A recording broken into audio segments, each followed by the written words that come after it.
The fire crackles in the stone hearth, casting shadows that dance across the rough-hewn walls of the mountain cabin. Outside, the first snow of autumn 1899 falls silent and steady, blanketing Elk Mountain in white. Inside, Matthias Cordell Flint sits in his oak chair, the one he built with his own hands 20 years ago, and watches his grandchildren wait for the story they've been asking about all their lives. Thomas, 18 now and bound for law school come spring, leans forward with his father's intensity.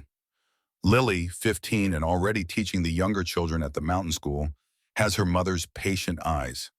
They've heard pieces of the story before, fragments whispered at family gatherings, but never the whole truth, never from beginning to end. Matthias is 68 years old. His beard has gone completely white, and arthritis makes his hands shake on cold mornings like this one. But his eyes remain sharp, blue as winter ice, and when he speaks, his voice carries the weight of a man who has lived through hell and built something good on the other side. "You asked how I met your mother," he begins, his words measured and careful. "You want to know why we live up here on this mountain instead of down in the valley like normal folk. You think it's a love story, and maybe it is, but not the kind you're expecting." Thomas shifts in his seat. Lily pulls her shawl tighter. "This is a story about duty," Matthias continues, "about what a man does when civilization fails, when the law turns blind and the righteous stay silent.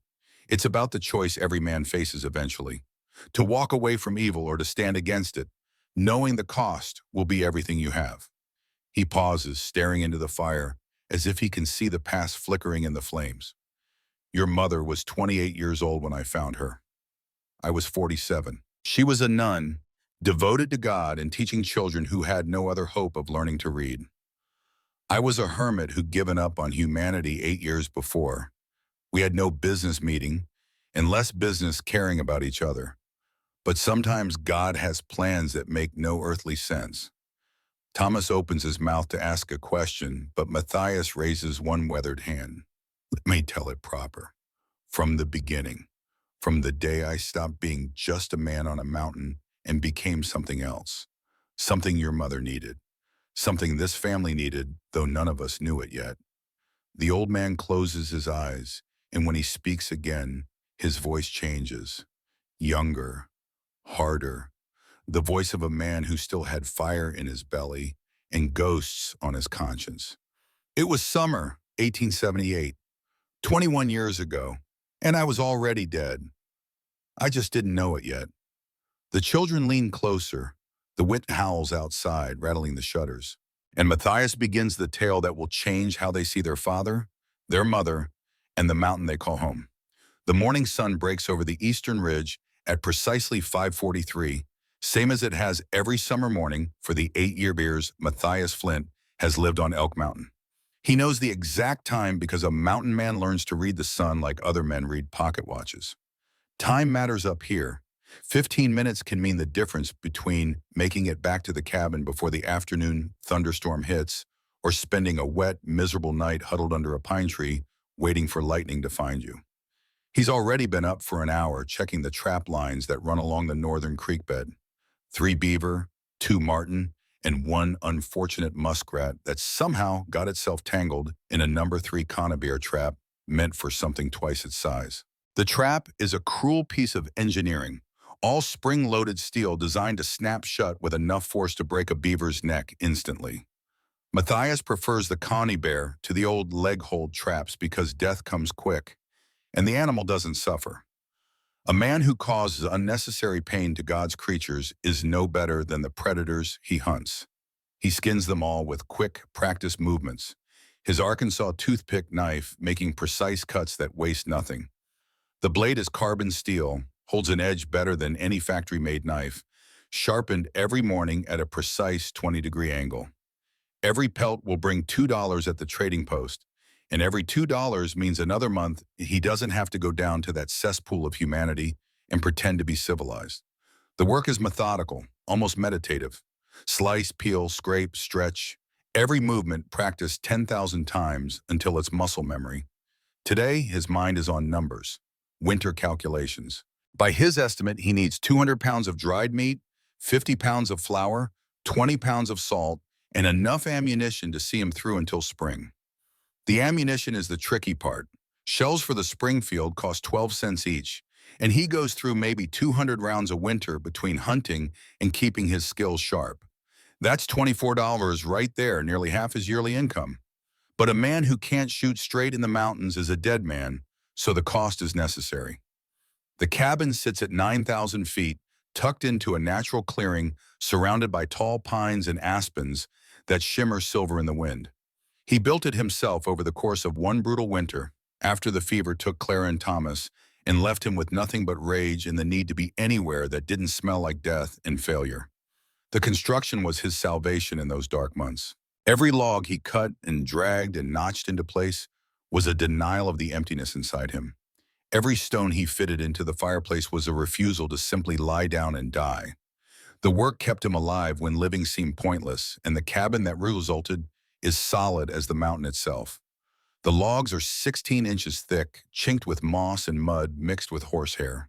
The roof is split shale angled steep, shedding snow and rain like water off a duck's back.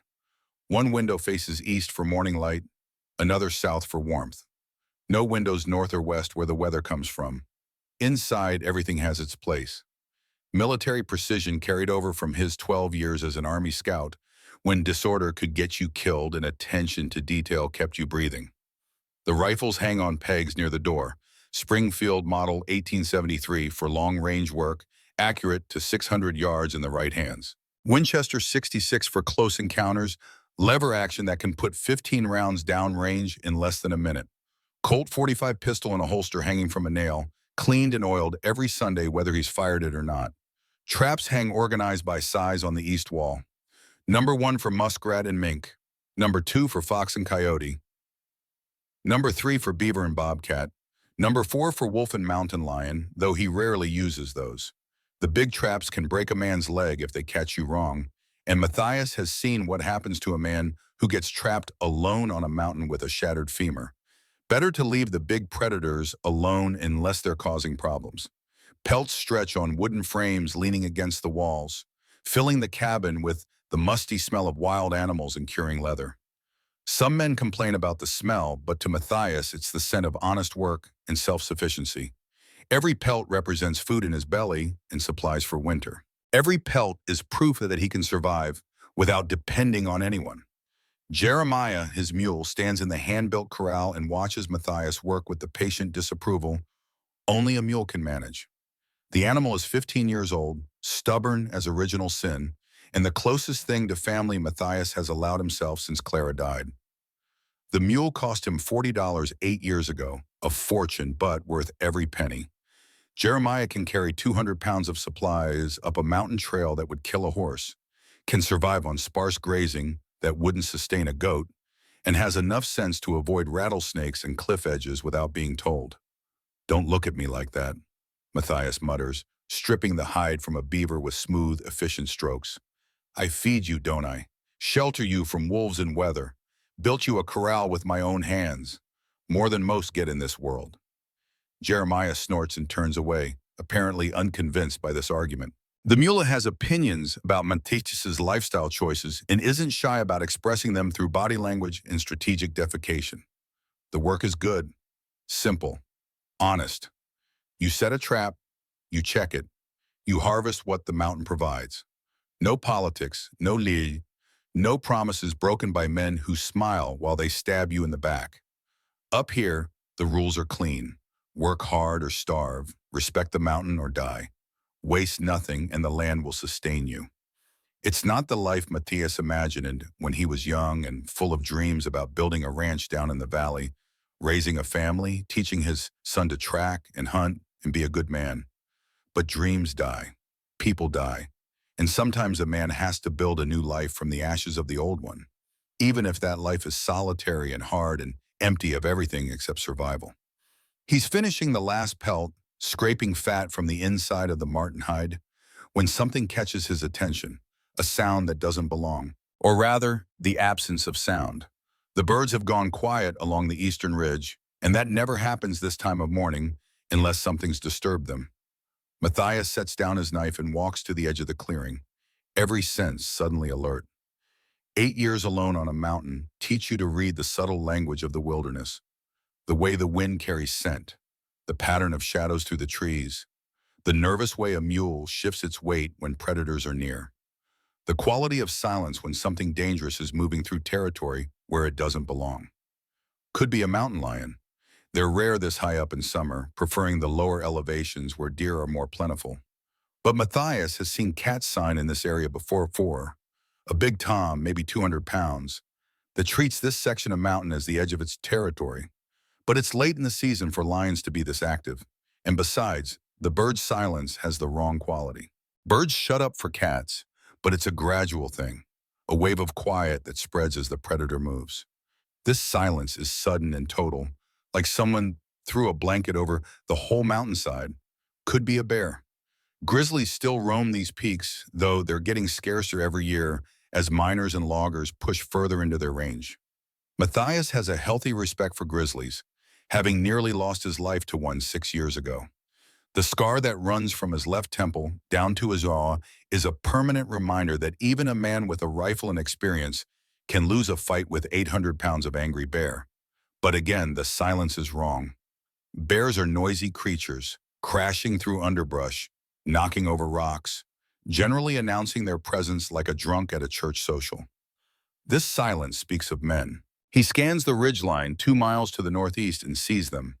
Crows circling in an unusual pattern, not the lazy spirals of birds looking for carrion, but the agitated loops of creatures disturbed by something on the ground.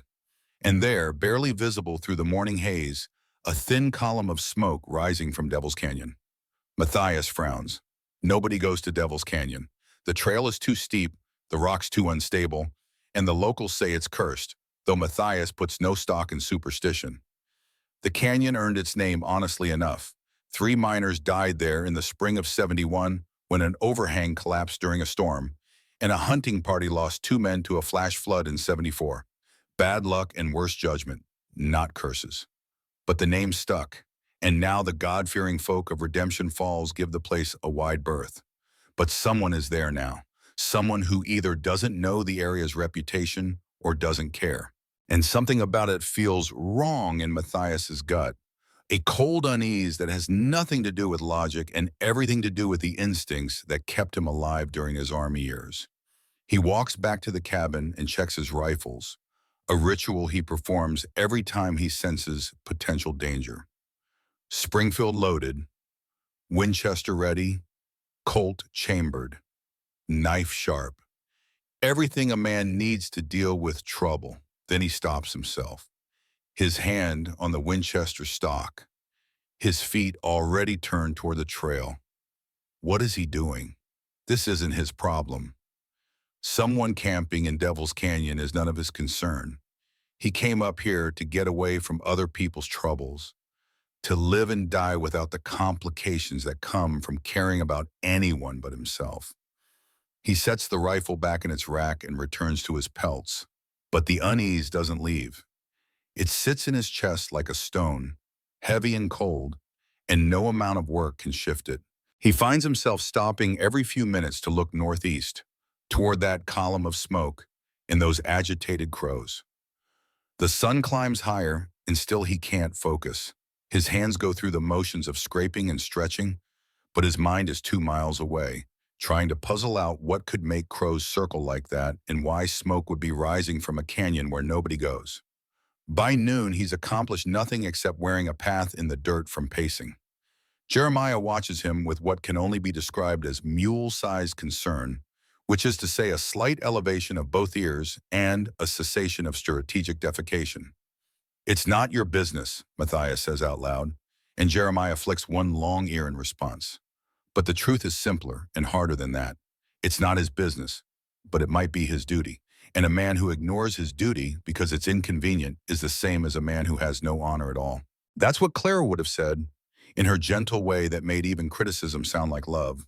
That's what he taught Thomas in the 6 short years he had to teach his son anything, before fever stole the boy away and left Matthias with nothing but regret and empty rooms. He thinks about those years sometimes, usually late at night when sleep won't come and the ghosts are loudest. Thomas at 2 years old, taking his first steps across the cabin floor, while Clara laughed and clapped. Thomas at 4, helping Matthias feed the chickens they kept back then, before the mountain. Thomas at 6, learning to track deer in the snow, his small hand in Matthias's larger one, asking endless questions about how you tell a duo's print from a buck's, why snow makes sound when it's cold, whether bears really sleep all winter. And then Thomas at 6.5, lying in bed burning with fever, his skin so hot it felt like touching a stove. Clara beside him, equally fevered. Both of them dying while Matthias was 3 weeks away tracking hostile Cheyenne for the army. By the time he got home, they'd been in the ground for 2 days. The neighbors had done what they could, but typhoid is a fast killer and there was no time to send word. He failed them. That's the truth he lives with every day. Failed to be there when they needed him most. Failed to protect the two people who mattered more than his own life. And for 8 years, he's been running from that failure. Hiding on this mountain where the only person he can disappoint is himself. But maybe that ends today. Maybe this unease in his gut is Clara's ghost telling him he has a chance to be the man he should have been 8 years ago. Maybe this is redemption offered in the form of smoke and circling crows and a mystery in a cursed canyon. By 2 o'clock, Matthias has made his decision. He'll scout the area, nothing more. Make sure whoever's down there isn't in trouble. If it's just some fool tenderfoot who got lost on a day hike, he'll point them back to town and be done with it. If it's something worse, well, he'll deal with that when he sees it. He straps the Winchester to his back, holsters his pistol, slides the Arkansas toothpick into its sheath on his belt.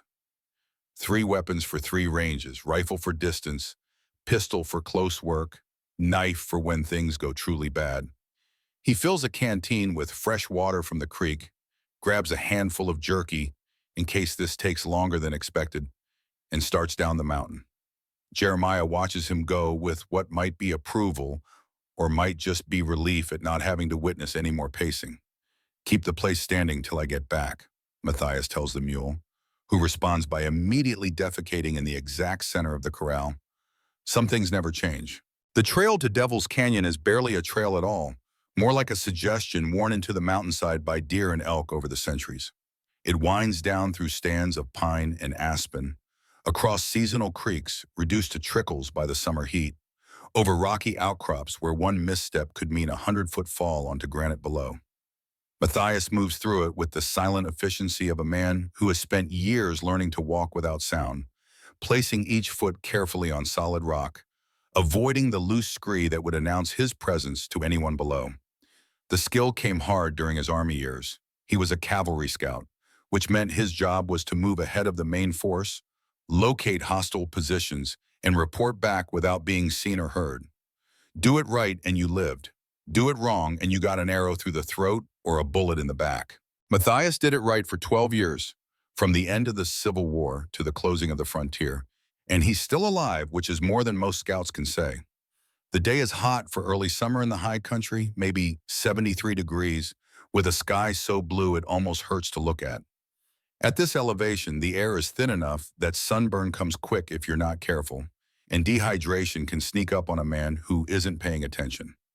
Matthias has seen greenhorns die from both, their bodies found days later swollen and blackened under the merciless sun.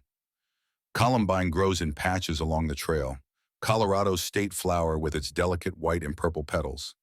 The 5 spurs of each flower point in different directions like tiny hands reaching for sunlight. Beautiful but tough, surviving winters that would kill anything less resilient. The plant blooms in thin, rocky soil where nothing else will grow and keeps blooming year after year, despite the cold and the wind and the brief growing season. Matthias has always respected that about the columbine. It doesn't complain about the cold or the thin soil or the brief summer. It just blooms where it's planted and makes the best of what it's given. There's a lesson in that, though he's not sure what it is. Maybe just that survival is its own kind of beauty. Maybe that being tough doesn't mean you can't be delicate. Maybe nothing at all, and he's just getting philosophical in his old age.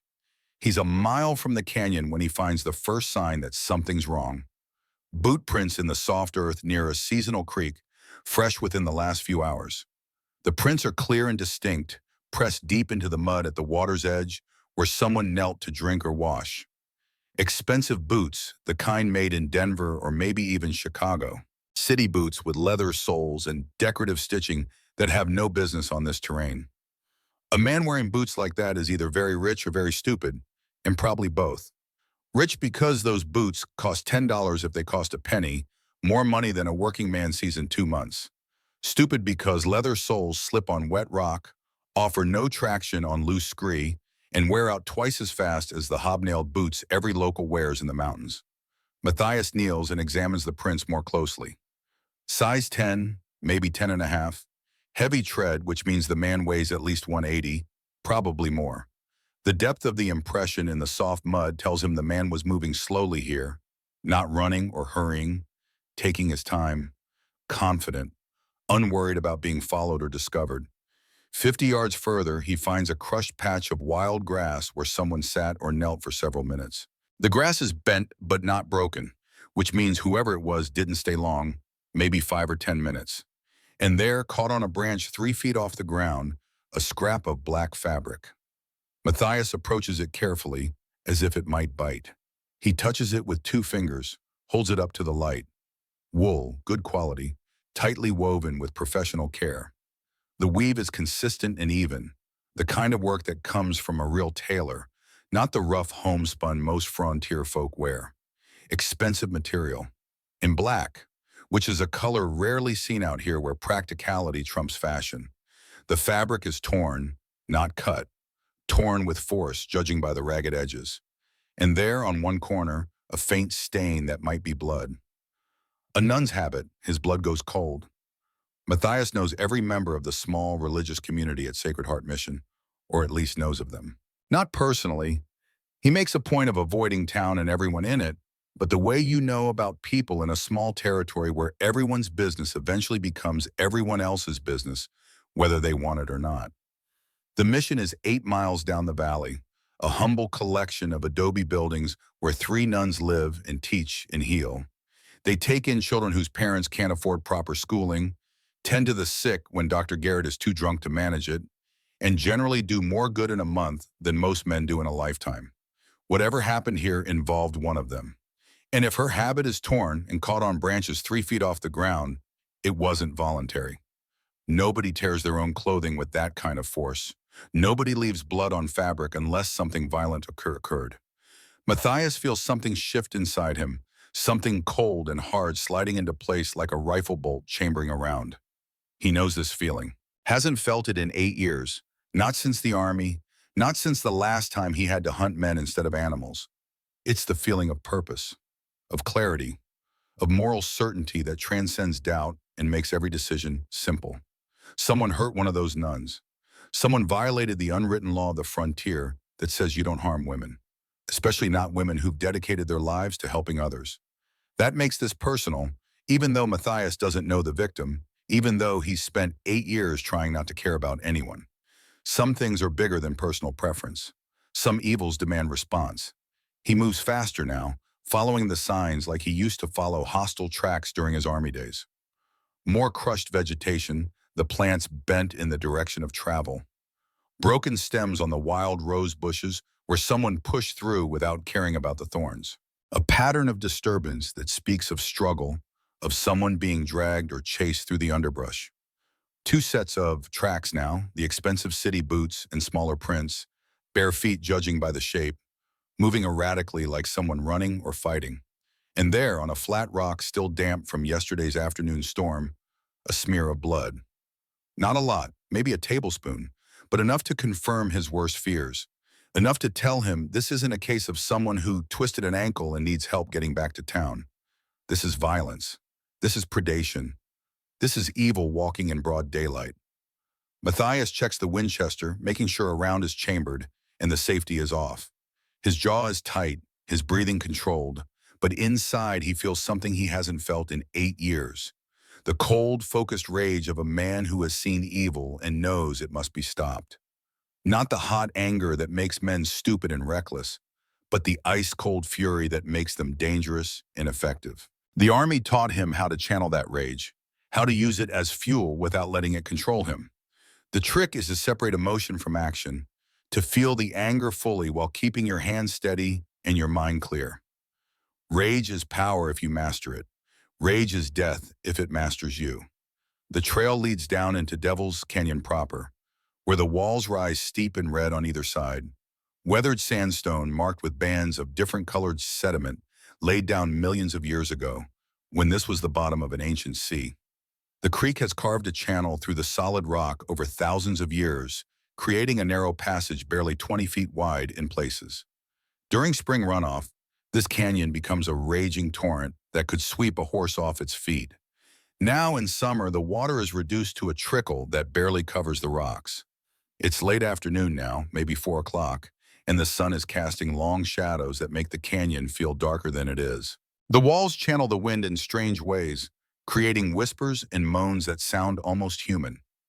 Somewhere nearby, a raven calls, harsh and mocking, and Matthias has the sudden irrational feeling that he's being watched by something that isn't entirely natural.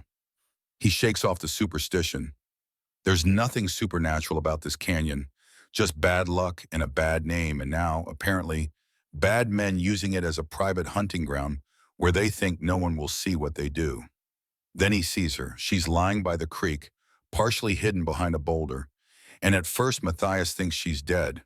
Her habit is gone, torn away completely, and she's tried to cover herself with large leaves from the columbine and wild plants that grow near the water. Her face is turned away, her dark auburn hair loose and tangled, with dirt and blood. Defensive wounds mark her hands and arms, where she fought whoever did this to her. Deep scratches and bruises that tell a story of desperate resistance. Matthias has seen violence before, saw it in the war, where boys barely old enough to shave cut each other apart with bayonets and artillery. Saw it during his years tracking hostile warriors across the plains. Both the violence they inflicted and the violence inflicted upon them by men who claimed to represent civilization. Saw it in the faces of men who wore badges and uniforms while they committed acts that would make animals ashamed. But this hits him different. This is calculated cruelty. This is a man who saw someone vulnerable and alone and decided to destroy her, not for any strategic purpose or in the heat of battle, but simply because he could, because she was there and he wanted to and he thought he'd get away with it. This is evil that wore a respectable face while it committed atrocity. Matthias approaches slowly, making noise so he won't startle her if she's conscious. His boots scuff deliberately on the rocks. He clears his throat. He wants her to know someone's coming. Wants to give her time to prepare herself mentally for another encounter with a man, because right now every man must look like the one who hurt her. 10 feet away, he stops and kneels, making himself smaller, less threatening. He sets the rifle down carefully, keeping his hands visible. "Ma'am," he says quietly, and his voice sounds strange in the echoing canyon. "Can you hear me? I'm not here to hurt you. My name is Matthias Flint. I live on the mountain. I'm going to help you get safe." For a long moment, nothing, just the sound of water trickling over rocks and the distant call of that raven. Then her eyes open, green as spring grass, and she sees him. The scream that comes from her throat is pure animal terror. She scrambles backward, clutching the leaves tighter, her whole body shaking. Her eyes are wide and unfocused, seeing not Matthias, but whoever hurt her, seeing every man as the same threat. "Please." "Yes," she cries, and her voice breaks on the word. "Stop doing that forbidden thing. No more, please God, no more." The words hit Matthias like a physical blow. This is a woman who has been broken, who has had her faith and her safety stripped away, and now she sees a large, wild-looking man approaching, and her traumatized mind can't distinguish rescuer from attacker. She thinks he's here to hurt her again, thinks God has abandoned her. Every instinct Matthias has screams at him to help, to promise everything will be all right. But he knows that would be the worst thing he could do. Right now, he's not a rescuer in her eyes. He's another threat. So he does the hardest thing a man can do when someone needs help. He backs away. Slowly, deliberately, hands raised where she can see them, empty and harmless. Matthias stands and takes 5 steps backward, then 5 more, then another 5, until there's 30 feet of space between them. He moves carefully, like he's approaching a wounded animal that might bolt at any sudden motion, telegraphing every movement so she can track him and know he's creating distance, not closing it. "I'm stepping back." he says, his voice calm and steady despite the fury burning in his chest like a furnace. See? I'm over here now, way over here. Not coming closer. I promise you, ma'am, on my life and my honor, I am not here to hurt you. She's still shaking, still clutching those inadequate leaves, but her eyes are tracking him now, watching, calculating whether this is another trap, another trick, another way for a man to get close enough to hurt her. Matthias removes his bear fur coat, the heavy winter garment he wears even in summer because mountain mornings start cold, and a man never knows when weather might turn. The coat is his most valuable possession, aside from his weapons, cured and sewn by his own hands, from a grizzly he killed 6 years ago in self-defense. It's warm and waterproof and represents months of work. He holds it up so she can see it clearly, this offering of warmth and protection, then lays it carefully on the ground halfway between them. That's for you, he says, when you're ready. No conditions, no strings, no expectation of anything in return. I'm going to turn around now and count to 100. You take what you need, take the coat or don't, your choice. If you want me to leave entirely, I'll leave. If you want help getting somewhere safe, I'll help.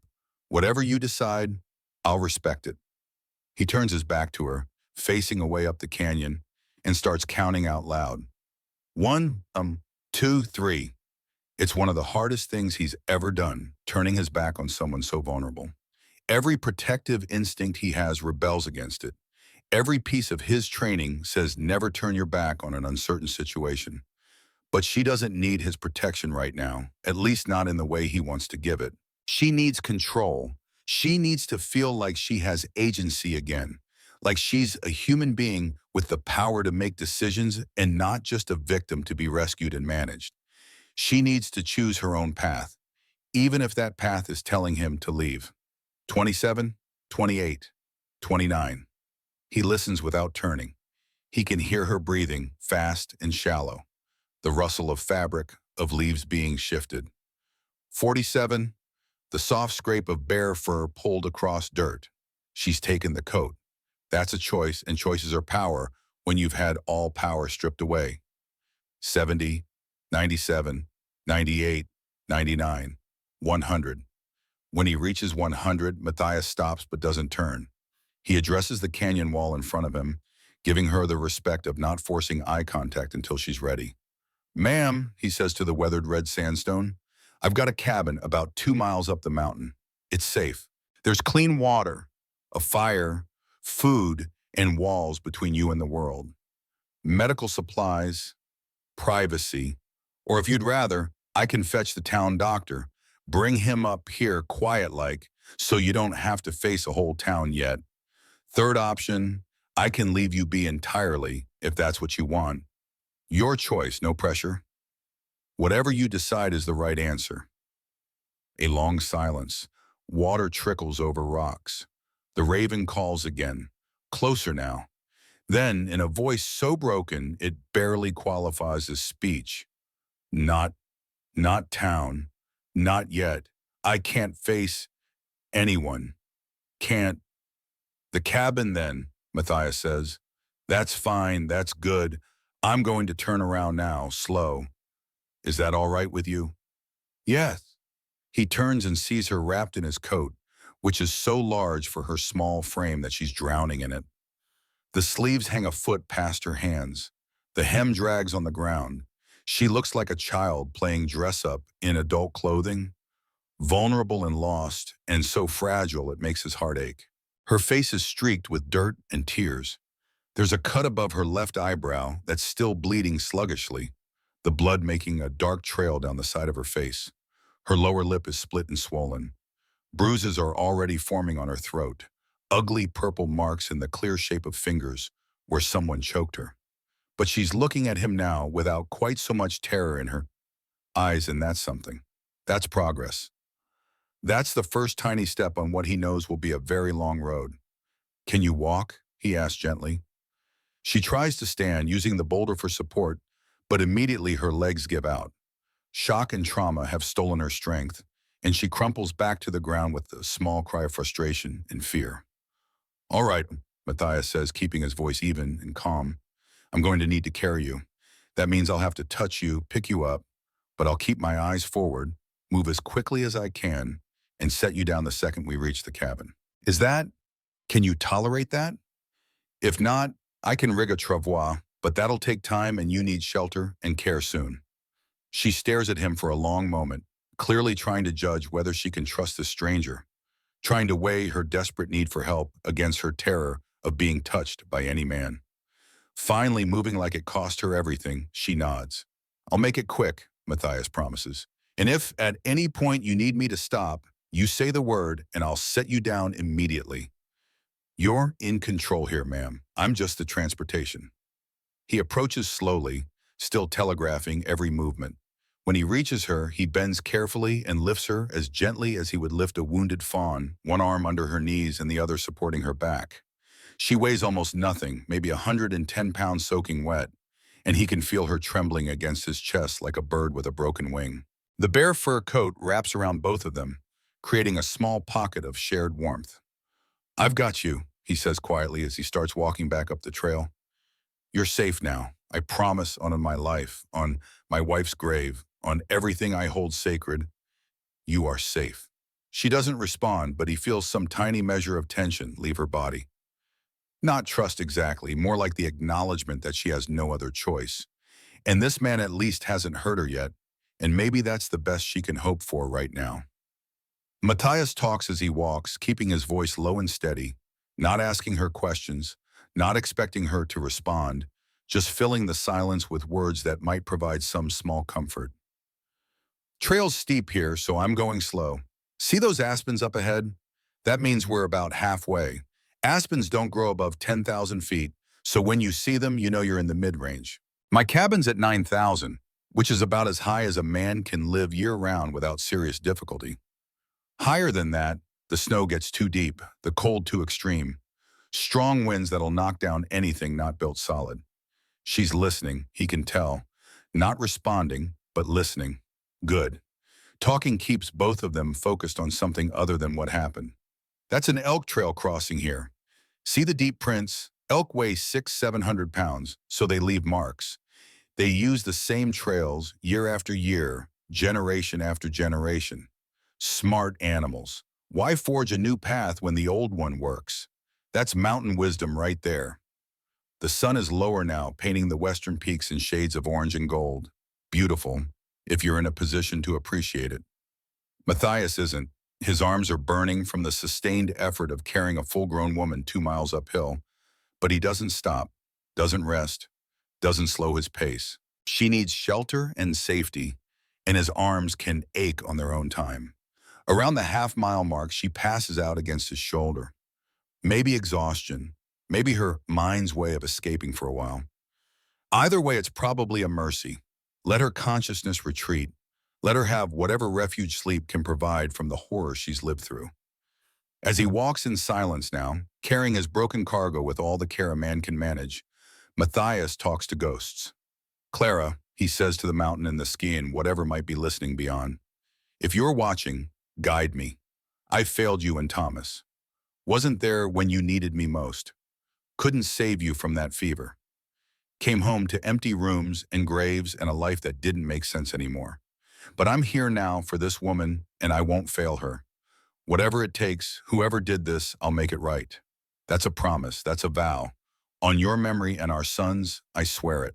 The mountain offers no answer except the steady crunch of his boots on the trail, the whisper of wind through the pines, and the distant call of an eagle soaring overhead. Circling and circling like a blessing or a warning, or both. By the time Matthias reaches his cabin, the sun is low in the western sky, and his arms feel like they're filled with molten lead. But he doesn't stop, doesn't rest, not until he's pushed awake in the door with his shoulder and laid her gently on his bed, the only bed, the one he built from pine logs and rope webbing. He covers her with clean blankets, stacks 2 more within reach in case she gets cold during the night, then steps immediately outside to give her privacy. The air outside is cooling rapidly, the way it does in the mountains when the sun drops below the horizon. Within an hour, it'll be 45 degrees. Within 3 hours, 35. A woman in shock could easily die from exposure at those temperatures. But she's safe now. She's in shelter. And Matthias will make damn sure she stays safe, even if that means sleeping on the porch in the cold and standing guard all night like a solitary sentry. He sits on the wooden bench he built next to the door, his rifle across his knees, and begins the methodical work of cleaning and checking his weapons. The Winchester needs oil after being carried through dusty terrain. The pistol needs its cylinder checked. The knife needs its edge tested against his thumb, a light brush that tells him it's sharp enough to shave with. His hands shake slightly, not from exertion, but from the rage that's building in his chest like steam in a kettle with no release valve. Someone did this. Some man walked into these mountains, found a woman alone, and decided to destroy her for no reason except that he could. Because she was vulnerable and he was strong, and he thought the isolation of Devil's Canyon meant he could do whatever he wanted without consequences. That man is wrong. Matthias knows, with absolute certainty born of experience and cold fury, that he's going to find out who did this. He's going to track them the way he used to track hostile warriors across 300 miles of plains. He's going to identify them with the same patient observation he used to identify enemy positions before an attack. And when he finds them, there will be a reckoning. Not hot-blooded revenge, not the kind of stupid violence that feels good in the moment but accomplishes nothing. Cold, calculated justice, the kind that makes an example, the kind that ensures this never happens again, not to this woman, not to anyone. Jeremiah ambles over to the porch and nuzzles his shoulder, a gesture of comfort or solidarity, or maybe just the mule's way of saying he's hungry and would like his evening feed. Matthias scratches behind the animal's ears absently. "I know, old friend," he murmurs. "I know, it's been a long time since we had company.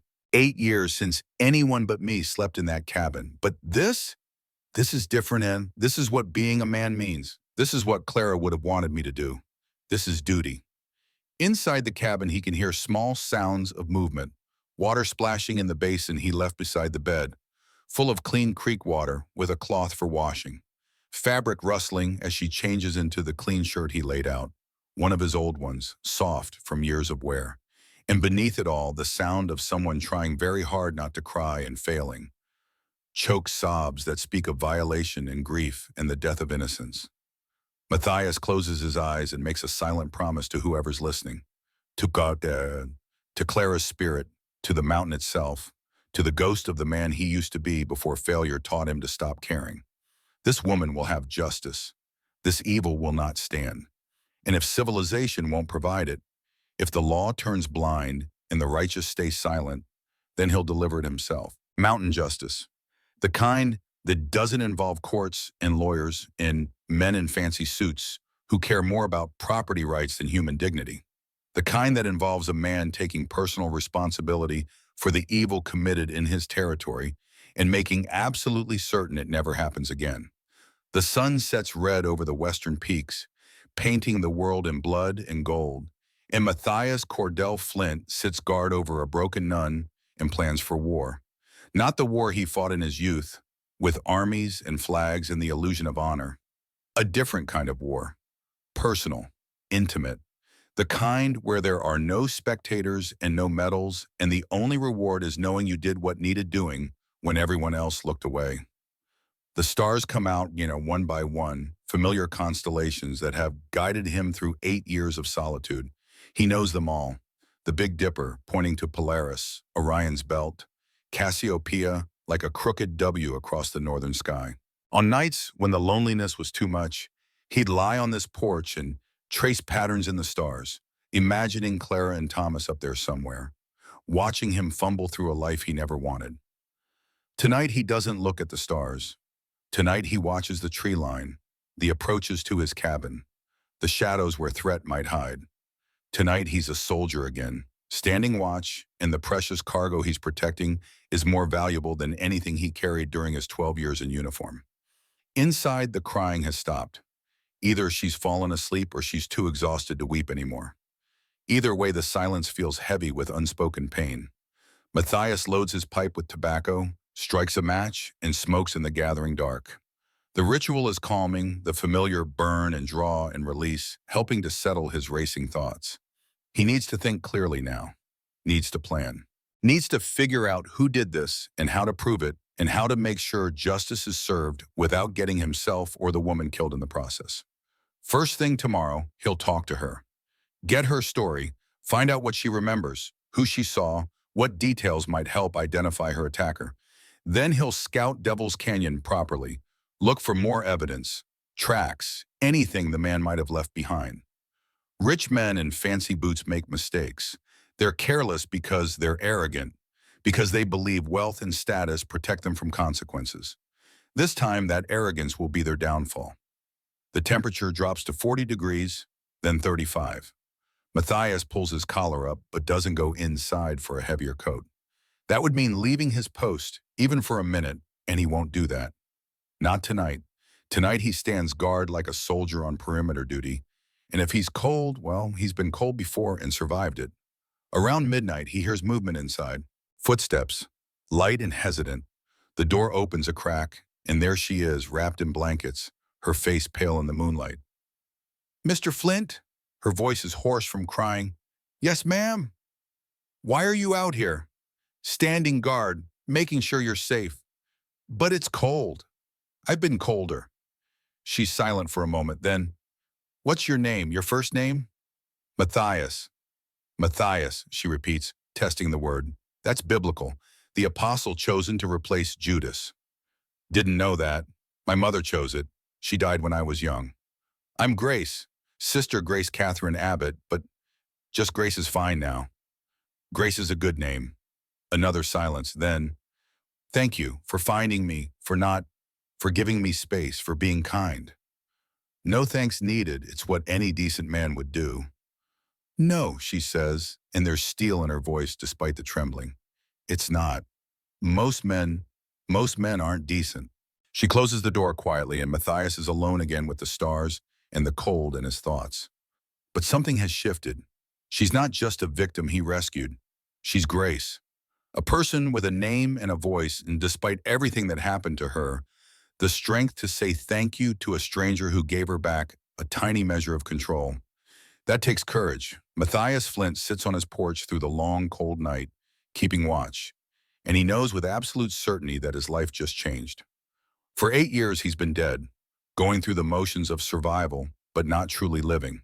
For 8 years, he's hidden from responsibility and relationship and anything that might require him to care about another human being. But duty found him anyway, in the form of a broken nun and a mystery in a cursed canyon. And maybe, just maybe, this is his chance at redemption. His chance to be the man he should have been 8 years ago when fever took his family. His chance to stand for someone who needs standing for, to fight for someone who can't fight alone. His chance to matter. The night is long and cold and full of stars, and Matthias keeps watch until dawn breaks gold over the eastern peaks. The trail down to Redemption Falls takes 3 hours on foot, but Matthias pushes Jeremiah harder than usual, cutting the time to just under 2. The mule complains with strategic stubbornness, planting his hooves and snorting disapproval at every switchback. But Matthias is insistent. Every minute he's away from the cabin is a minute Grace is alone and vulnerable, and that knowledge sits like a stone in his chest. The town appears below him as he rounds the final bend, a collection of wooden buildings and dirt streets sprawled along the valley floor where Pine River cuts through on its way to join the Arkansas. Redemption Falls isn't much to look at, maybe 300 souls if you count generous.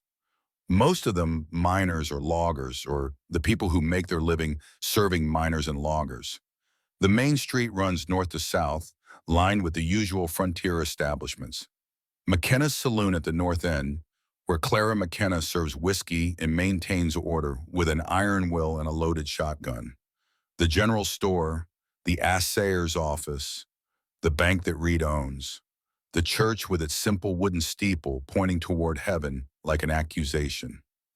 And there at the southern end of town, Sacred Heart Mission, a humble collection of adobe buildings where 3 nuns live and teach children whose parents can't afford proper schooling. Grace is home for the past 6 years, though Matthias wonders if she'll ever be able to return there after what happened. He avoids the main street entirely, taking a back trail that brings him to the rear of Dr. Samuel Garrett's office without being seen by half the town. Matthias has no interest in answering questions about why he's come down from his mountain, or where he's been, or what brings him to civilization after months of absence. The less people know, the better.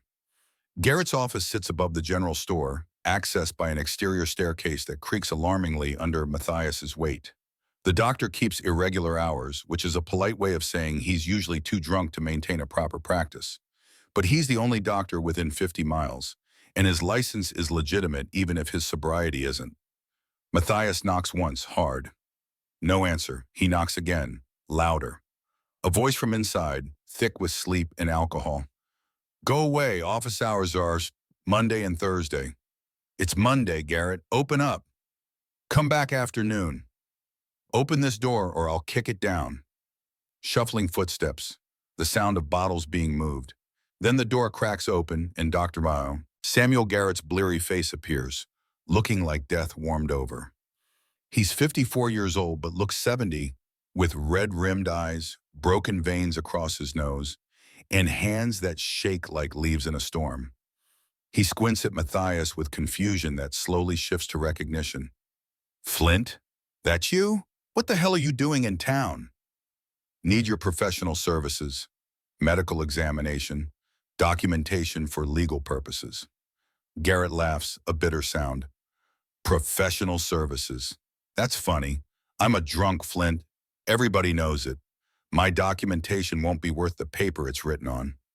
You're a drunk who's still a licensed physician, and right now you're the only option I've got. What kind of examination? Matthias lowers his voice.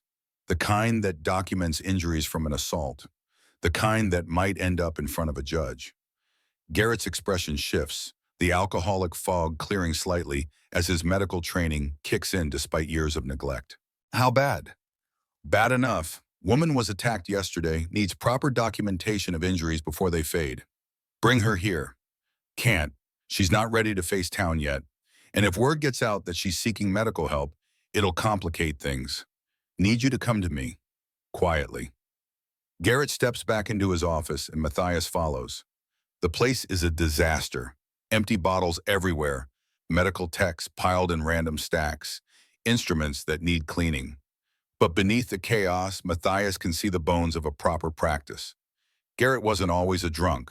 Once upon a time, he was a real doctor who cared about his patients. Who attacked her? Garrett asks, pulling on a coat that smells like 3-day-old whiskey. That's complicated, and before I tell you, I need to know something. Dalton Reed holds your mortgage, doesn't he? Garrett freezes. How did you know that? Small town, people talk. So here's my question, and I need you to answer honest. If I tell you Reed's involved, are you going to run straight to him? Are you going to protect your financial interests over doing what's right? The doctor looks at Matthias for a long moment, and something shifts behind his bloodshot eyes. Maybe it's shame. Maybe it's the ghost of the man he used to be before his wife died in childbirth, and he climbed into a bottle and never climbed back out. My wife, Mary, Garrett says slowly, died because I wasn't sober enough to save her. Our baby, too. That was 8 years ago. Every day since, I've been trying to drink myself to death because I don't have the courage to use my pistol. So no, Flint, I'm not going to protect Dalton Reed or my mortgage or anything else. Because I'm already dead. I'm just waiting for my body to figure it out. Then get your medical bag. We're going up the mountain. Reed did this. Reed did this. Garrett nods once, sharp and decisive. He gathers his instruments with hands that still shake but move with purpose now. Stethoscope, bandages, various bottles of medicine, and antiseptic. He packs everything into a worn leather bag that's seen better days but is fundamentally sound. I'll need to examine her in private, Garrett says. No men present, not even you. She's been through trauma. The last thing she needs is an audience. Agreed, I'll wait outside, but Garrett, she's fragile right now. Scared. You treat her with anything less than complete respect, we're going to have problems. Clear? Clear as glass. I may be a drunk, but I'm still a doctor. I know how to handle assault victims. They leave through the back stairs, avoiding the main street. Matthias has Jeremiah, but Garrett needs a horse. They detour to the livery stable where Garrett keeps an old mare named Bess, who's seen better days but is still serviceable. The stable boy, a Chinese kid named Wei who can't be more than 15, gives them both a curious look but doesn't ask questions. Smart kid. The ride up the mountain takes nearly 3 hours. Garrett isn't used to hard riding anymore, and his mare is slow. They travel in silence mostly, Garrett clearly suffering from withdrawal and exertion. Matthias scanning the trail constantly for any sign they're being followed. Around the 2-hour mark, Garrett speaks. This woman, she going to press charges? That's the plan. Reed will destroy her. You know that, right? He'll use every bit of influence he has to make her look like a liar or a hysteric or worse. He'll drag her name through the mud until nobody believes a word she says. I know. And you'll be caught in the crossfire. Reed doesn't forget people who cross him. Ask the 3 men you sent back to him with broken fingers. They had accidents after that. One fell down a mine shaft. Another got trampled by his own horse. The third just disappeared. Everyone knows Reed was behind it, but nobody can prove anything. I'm not afraid of Reed. You should be. Money is power out here, and he has more money than ta. Money doesn't stop bullets. No, but it buys men who shoot them. You ready for that? Ready to spend the rest of your life looking over your shoulder? Matthias thinks about Grace sitting in his cabin right now, alone and terrified, clutching a rifle she barely knows how to use. Thinks about the defensive wounds on her hands where she fought back. Thinks about the way she said, "Stop doing that forbidden thing," in a voice that will haunt him until his dying day. Yes, he says simply, I'm ready. They reach the cabin around noon. Matthias calls out before they approach, letting Grace know it's safe. She appears in the doorway with the Winchester held at low ready, finger off the trigger but ready to move if needed. When she sees Garrett, fear flashes across her face. This is Dr. Garrett, Matthias says gently. He's here to examine you and document your injuries. I trust him, but if you're not comfortable, we can find another way. Grace studies Garrett for a long moment. The doctor looks terrible, obviously suffering, but there's something in his eyes that seems genuine. Maybe it's shared pain, recognizing shared pain. All right, she says quietly, but Matthias stays close, just outside the door. Of course. Matthias shows Garrett inside, then retreats to the porch. He sits with his back against the wall, rifle across his knees, and listens to the murmur of voices inside. Grace's voice, soft and hesitant. Garrett's voice, professional and kind, asking questions in medical terminology that softens the horror of what he's documenting. The examination takes 40 minutes. When Garrett emerges, his face is grim and he's no longer shaking. His hands are steady as he writes in a small notebook, documenting everything with precise medical language. How is she? Matthias asks. Physically, she'll heal. Bruising, lacerations, internal trauma, consistent with forcible assault. Defensive wounds on hands and forearms. Everything I'd expect to see from a violent rape. The physical evidence is clear and unambiguous. And mentally? That's going to take longer. She's in shock still, dissociating. Keep her warm, keep her fed, let her talk when she wants to, and be silent when she doesn't. Don't push. In Flint, she's going to have nightmares, panic attacks, moments where she breaks down for no apparent reason. That's all normal. Trauma does that to people. I know, I've seen it before. Garrett looks at him with new understanding. The war, and after. The doctor nods, then pulls a piece of paper from his bag. This is my official medical report, dated, signed, with my license number. It'll hold up in any court in the territory. Keep it safe. Make copies if you can. Matthias takes the document and reads it. The language is clinical and precise, laying out the evidence of assault in terms that can't be misinterpreted or dismissed. It's exactly what they need. What do I owe you? Matthias asks. Nothing. This one's on me. Call it penance for all the times I've stayed silent when I should have spoken up. Reed holds your mortgage. You know he'll come after you when this gets out. Let him. I told you, Flint, I'm already dead. Might as well do one good thing before I actually die. Garrett mounts his horse and prepares to leave. Then he pauses. There's something else you should know.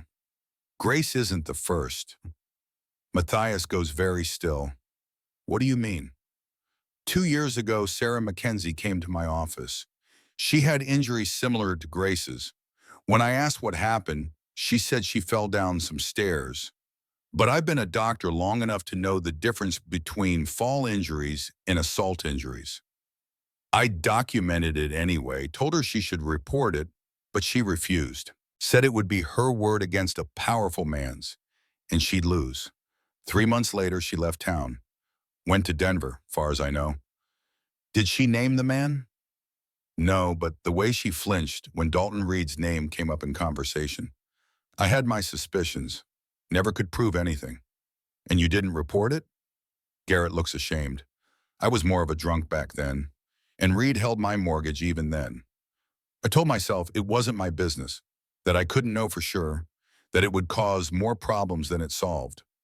I've regretted that silence every day since. Any other women? Maybe. 6 months ago, Lily Chen worked at the laundry. Chinese girl, maybe 20 years old. She showed up at the mission one day covered in bruises, wouldn't say what happened. Next week, her whole family packed up and left. Said they were going to San Francisco, but it felt like they were running. And there's been others over the years. Women who left town suddenly. Families who moved away without explanation. Could be coincidence. Could be Reed's been doing this for years and getting away with it because his victims were too scared to speak up. This information changes the calculus significantly. If Reed has multiple victims, if there's a pattern, then Grace isn't just fighting for justice for herself. She's fighting for all the women who came before and all the women who might come after. I need names, Matthias says. Everyone you can remember who might be connected to Reed. Every woman who left suddenly, every family that moved away, every suspicious injury you treated over the years. I'll write it down. Give me a few days to go through my records, jog my memory. But Flint, be careful. If Reed figures out you're investigating him, he won't wait for a trial. He'll have you killed and make it look like an accident. Let him try. Garrett rides away, leaving Matthias alone with his thoughts and a growing sense of the scope of what they're up against. This isn't just one man's crime. This is a systematic pattern of abuse enabled by wealth and power and an entire town's willingness to look the other way. But patterns can be documented. Patterns can be proven. And patterns, once exposed, can bring down even the most powerful men. Matthias goes back inside, where Grace is sitting by the fire wrapped in blankets despite the warm afternoon. She looks up when he enters, and he sees the question in her eyes. Garrett believes you, Matthias says. Documented everything. And Grace, there's more. He thinks Reed's done this before, multiple times. We're not just fighting for you, we're fighting for every woman he's hurt. Grace closes her eyes, and a single tear slides down her cheek. How many? Don't know yet, but we're going to find out. And we're going to make sure everyone knows what he is. 3 days pass. 3 days during which Matthias leaves Grace alone only long enough to scout Devil's Canyon and search for evidence. He finds boot prints that match the expensive city boots, finds signs of a camp where Reed's men waited, finds a silver button that must have come off during the struggle. Small things, but every piece of evidence matters. On the 4th day, word reaches the mountain that Sacred Heart Mission has noticed Sister Grace's disappearance and organized search parties. Mother Superior Beatrice O'Malley is leading the search personally, and the entire town is buzzing with speculation about where the missing nun might be. Matthias knows they can't hide forever. Sooner or later, Grace will have to return, will have to face the town and tell her story. The question is when? Do they wait longer, gather more evidence, build a stronger case? Or do they move now while Grace's injuries are still visible and documented? Grace makes the decision for them. I want to go back, she says on the morning of the 5th day. I want to tell Mother Beatrice what happened. I want to make my accusation public before Reed has time to build his story. Are you sure? Once you go public, there's no taking it back. Reed will come at you with everything he has. I'm sure every day I wait is another day he thinks he got away with it. Another day, some other woman might cross his path. I won't let my fear protect him. There's steel in her voice that wasn't there 5 days ago. Trauma has broken her, yes, but something else is happening too. She's finding strength in her anger, in her determination that this will not stand. Then we go today, Matthias says, but we do it smart. We go straight to the mission, tell Mother Beatrice first, get her on our side, then we decide together when and how to make this public. They ride down the mountain together, Grace on Jeremiah, Matthias walking alongside. She's wearing Clara's calico dress and a bonnet to hide her face, trying to attract as little attention as possible. But in a town of 300 people, a woman returning after a mysterious disappearance is impossible to hide. By the time they reach the edge of town, word is spread. People stare, whisper, point. Matthias can feel their eyes on him, on Grace, can feel the speculation and gossip starting to swirl like a storm gathering force. Mrs. Patterson, the general store owner's wife, steps into the street. Sister Grace, thank the Lord you're safe. We've been so worried. Where have you been? Grace doesn't answer, just keeps her eyes forward. Another voice, one of the miners. That's the mountain man, the hermit. What's she doing with him? More whispers, more stares. Matthias feels Grace's fear rising, can sense her starting to panic at the attention. He moves closer to Jeremiah, putting himself between her and the growing crowd. Make way, he says quietly, but there's steel in his voice. The lady needs to get to the mission. They push through to Sacred Heart, where Mother Superior Beatrice is waiting on the steps. She's 62 years old, Irish, with a face that's seen hardship and survived it. When she sees Grace, relief and concern war on her features. Child, she says, her accent thick with emotion, come inside. Come now. Inside the mission's small parlor, Grace breaks. She tells Beatrice everything, the words tumbling out in a rush of grief and anger and relief at finally being able to speak to someone who might believe her. Matthias stands by the door, giving them privacy but staying close enough to intervene if needed. Beatrice listens without interrupting, her weathered hands gripping Grace's tighter and tighter as the story unfolds. When Grace finishes, the Mother Superior is silent for a full minute. Then, Dalton Reed. Yes, I believe you. Grace sobs with relief.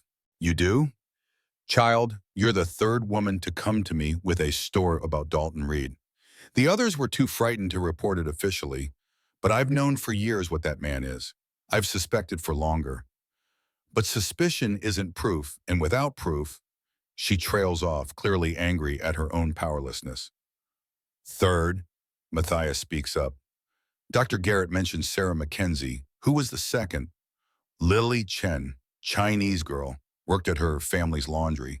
She came to me 6 months ago, terrified and injured. Wouldn't say what happened at first, but eventually told me Reed had cornered her in the alley behind his office. She fought him off that time, got away, but he threatened her family, said he'd have them all deported if she spoke up. Chinese Exclusion Act makes them vulnerable, gives men like Reed power over them. The Chens left town within a week. Do you know where they went? San Francisco. Lily's uncle has a business there. I have the address if you need it. This is good.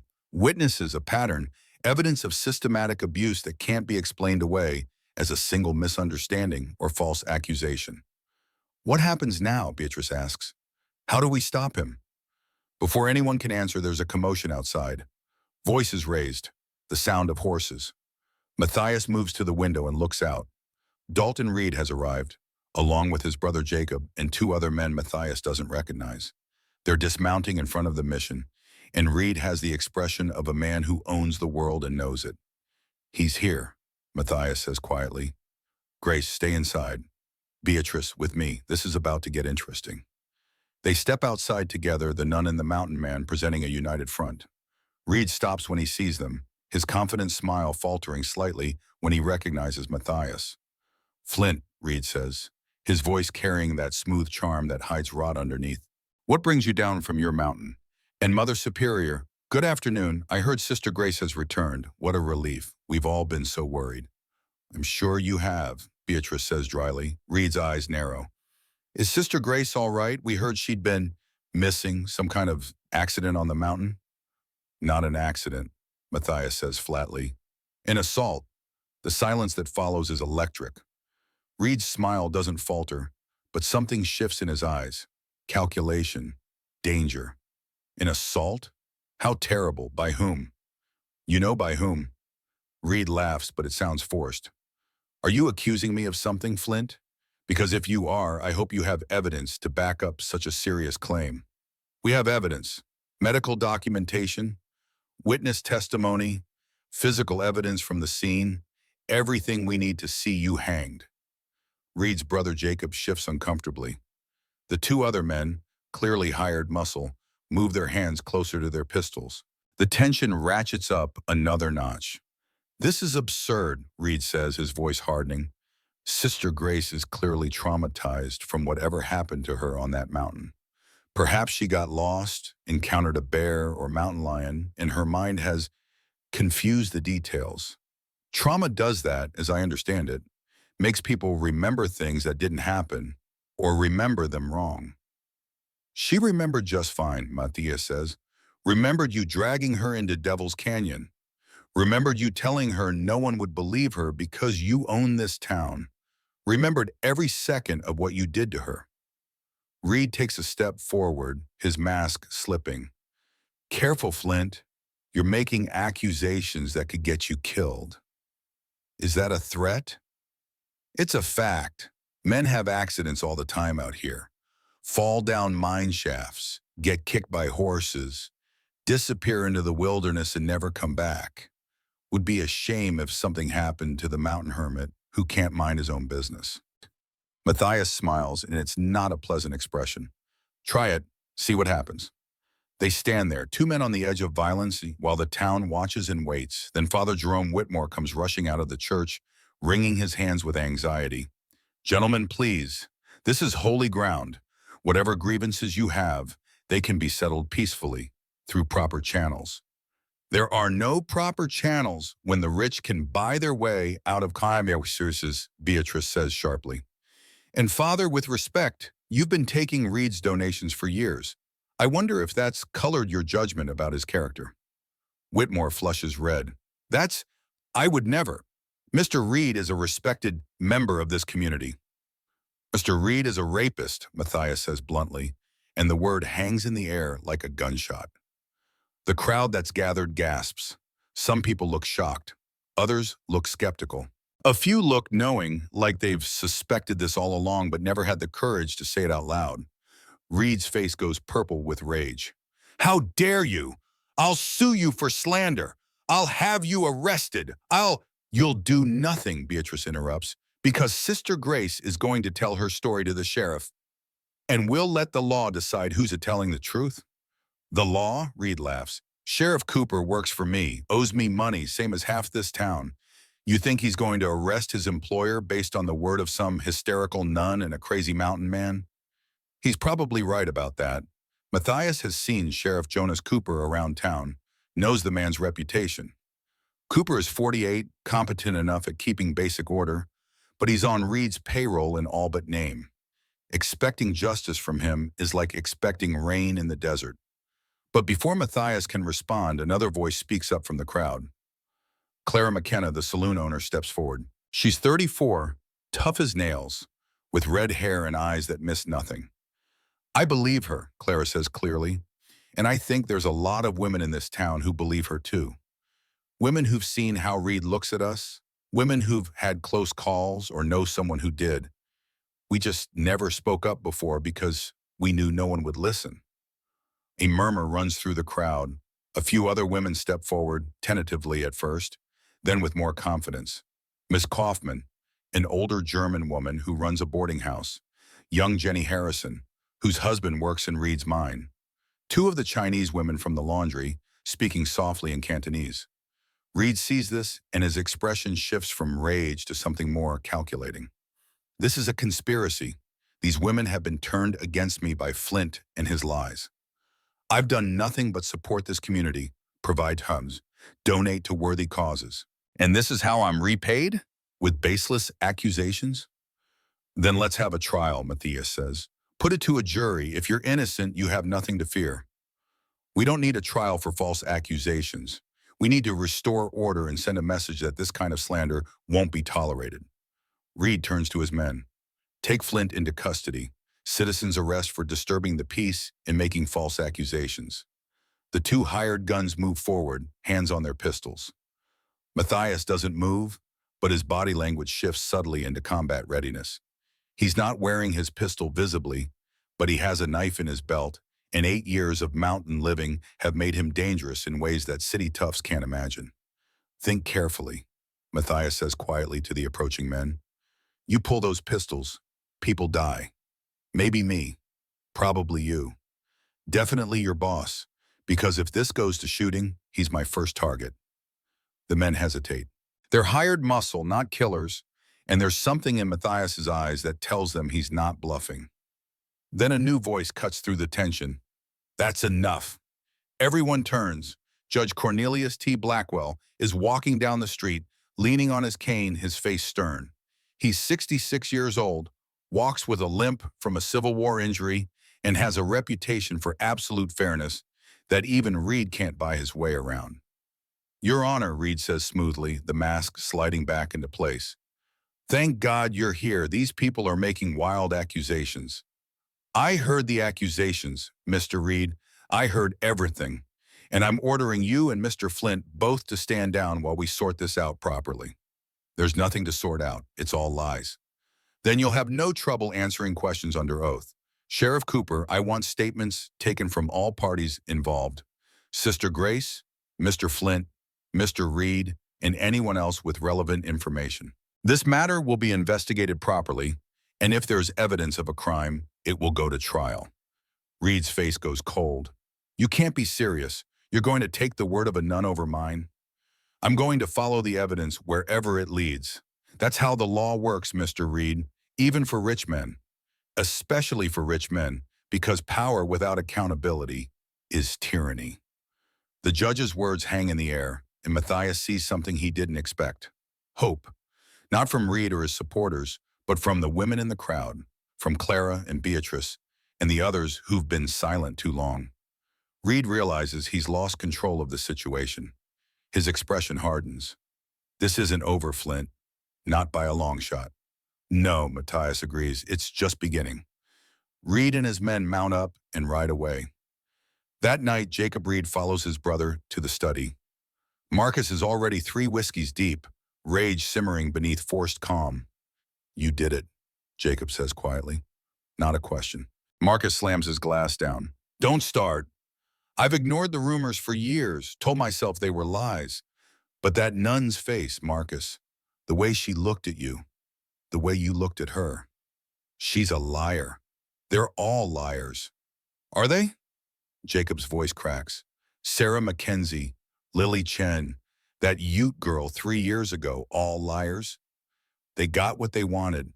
Money, attention, revenge for imagined slights. Jacob stares at his brother like seeing him for the first time. You're my blood, my only family. I've stood with you through everything. But this?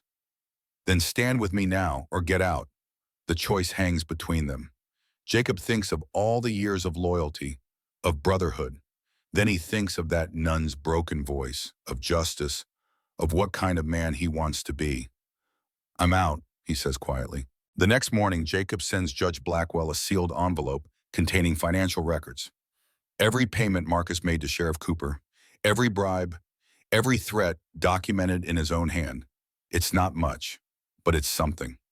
But Matthias knows this is far from finished. The battle has been joined, the lines have been drawn, and now the real war begins. A war for justice, a war for truth, a war for the soul of a town that's been looking the other way for too long.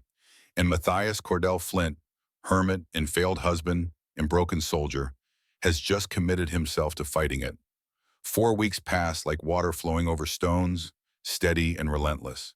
4 weeks during which Redemption Falls divides into camps.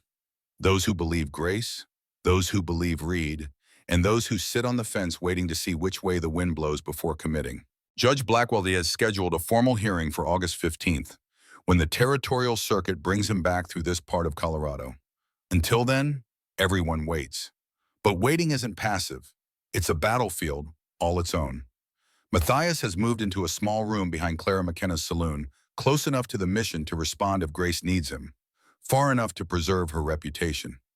He takes odd jobs around town, fixing fences and chopping wood, anything to keep himself visible and available. He's not hiding, he's making a statement. I'm here, I'm not going anywhere, and I'm watching. Grace stays at the mission, teaching the children who still come despite their parents' reservations.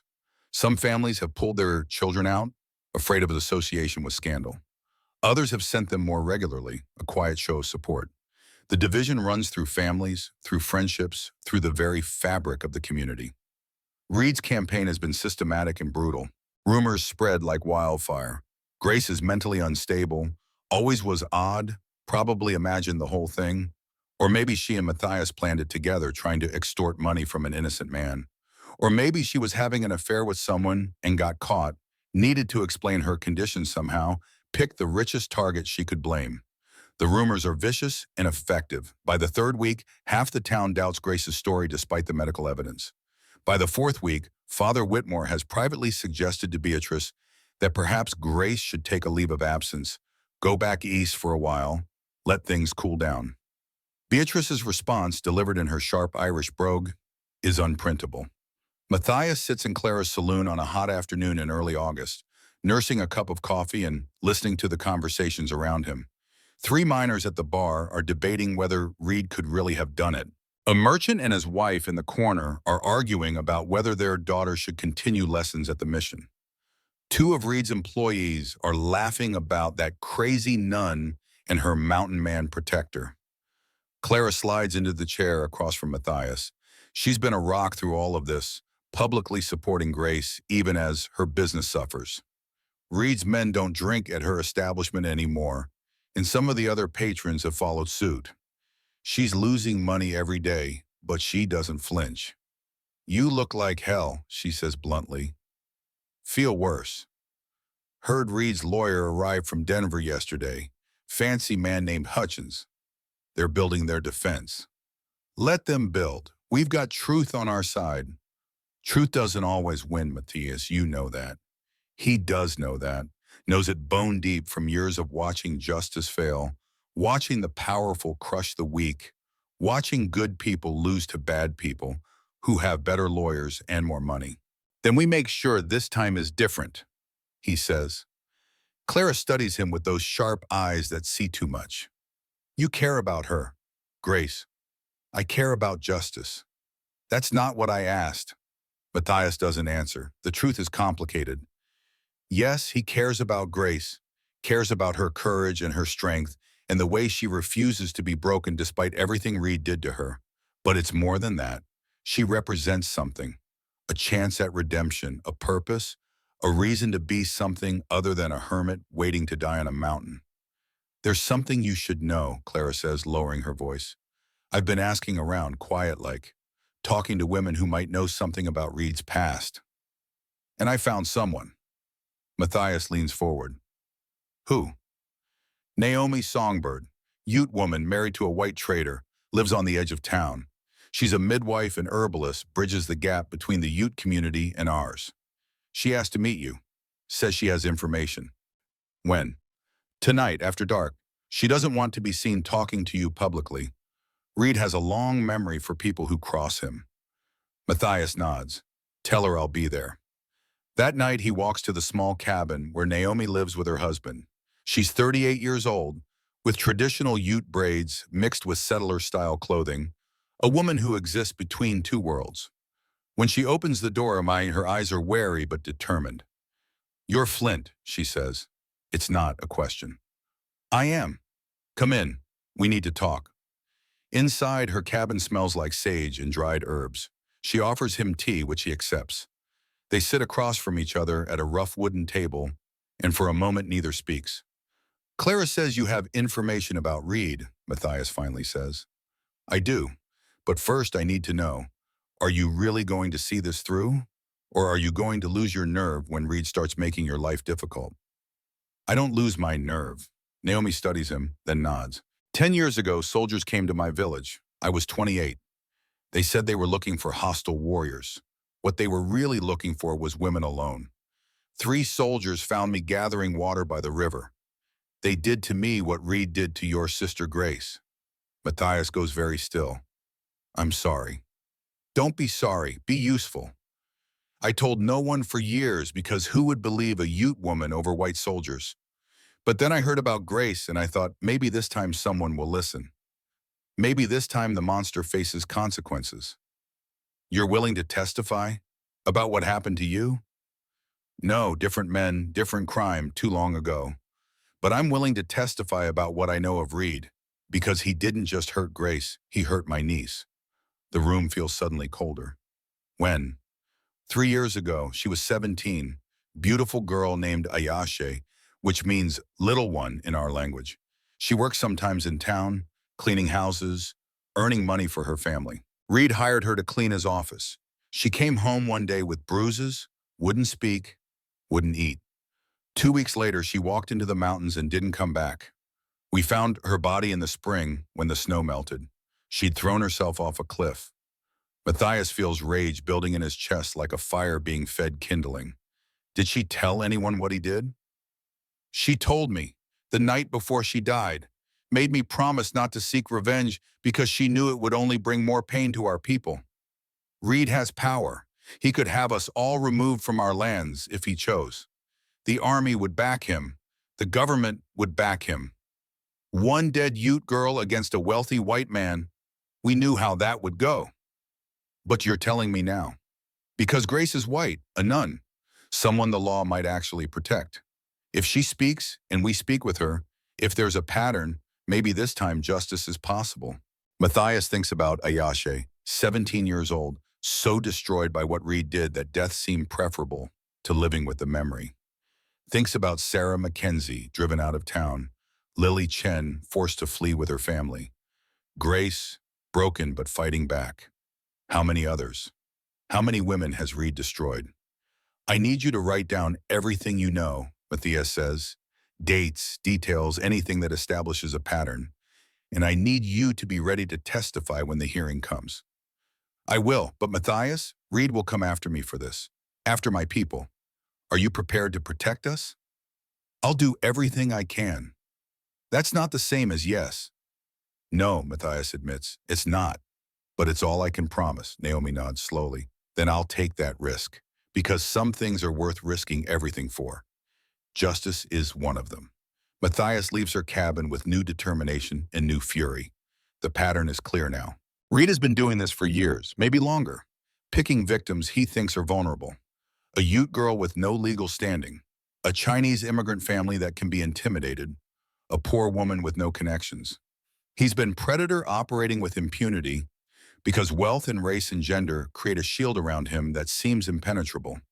But shields have weak points. Every fortress has a gate, and Matthias is going to find it. He's walking back toward town when he hears footsteps behind him. Fast, approaching quickly.